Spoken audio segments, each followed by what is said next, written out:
Assalamualaikum warahmatullahi wabarakatuh. Perkenalkan, nama saya Waode Reski Amahda Fauziah dari kelas Pendidikan Geografi A Universitas Negeri Makassar tahun 2019. Kali ini saya akan menjelaskan ke teman-teman semua mengenai pendekatan-pendekatan yang ada di dalam geografi. Nah, sebelum saya menjelaskan tentang pendekatan-pendekatannya, alangkah baiknya kalau teman-teman tahu apa itu geografi. Berdasarkan hasil seminar lokakarya IGI di Semarang tahun 1988, geografi merupakan ilmu yang mempelajari tentang perbedaan dan persamaan fenomena geosfer dengan sudut pandang kelingkungan dan kewilayahan dalam konteks keruangan. Saya akan menjelaskan tentang pendekatan-pendekatan geografi. Jadi sebenarnya apa itu pendekatan geografi? Jadi, pendekatan geografi adalah metode atau cara khusus yang digunakan untuk mengamati, menganalisa, serta memahami fenomena-fenomena dan gejala yang terjadi di dalam geosfer, terutama hubungan atau interaksi makhluk hidup dengan lingkungannya. Geografi sendiri dapat dikaji menggunakan 3 metode pendekatan. Yang pertama yaitu pendekatan keruangan atau spasial. Kemudian yang kedua itu pendekatan ke lingkungan atau ekologi. Dan yang terakhir yaitu pendekatan kewilayahan atau regional. Oke, sekarang kita membahas pendekatan yang pertama, yaitu pendekatan spasial atau keruangan. Jadi pendekatan ini biasanya digunakan oleh para geografer atau peneliti untuk meneliti persamaan dan perbedaan yang terjadi pada geosfer menggunakan aspek-aspek keruangan, di mana aspek-aspek keruangan itu meliputi lokasi, keadaan alam, dan yang terakhir keadaan sosial. Contoh, harga sebidang tanah pada daerah pusat kota harganya cenderung lebih mahal dibandingkan dengan daerah yang letaknya berada di daerah pinggiran kota. Kemudian saya akan kasih contoh yang lebih spesifik di daerah Makassar. Jadi kenapa di daerah Telo itu lebih sering banjir dibandingkan dengan di daerah Sudiang atau Tamalandrea?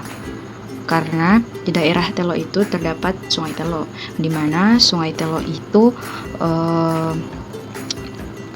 akan meluap ketika musim penghujan tiba, sedangkan di daerah Sudiang dan daerah Tamalandrea tidak ada sumber air seperti sungai dan lain-lain. Kemudian tahapan pendekatan geografi yang kedua yaitu pendekatan ekologi atau ke lingkungan. Nah, pada tahap ini geografer cenderung mengkaji tentang hubungan atau interaksi antara makhluk hidup dengan lingkungannya.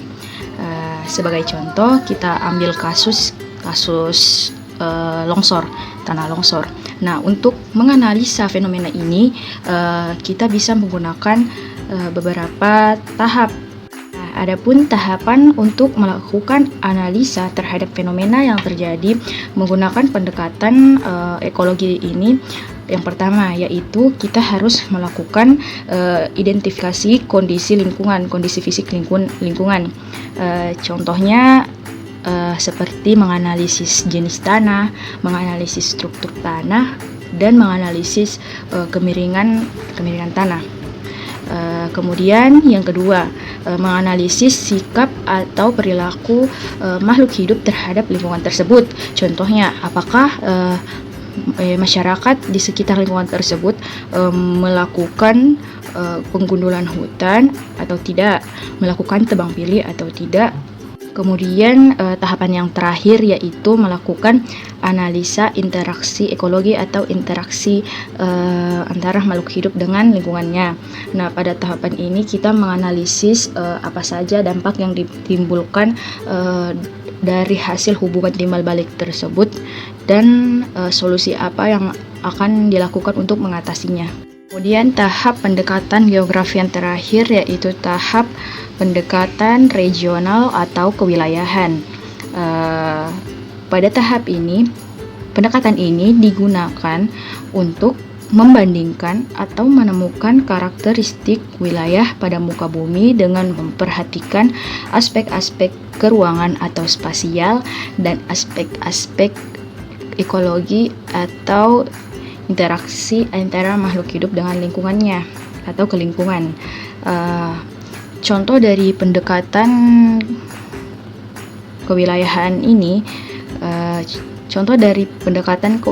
ini, adalah ketika kita ingin membangun rumah yang berada di daerah yang rawan banjir atau di daerah pantai, sebaiknya fondasi yang didirikan tinggi sehingga dapat menanggulangi banjir yang akan terjadi.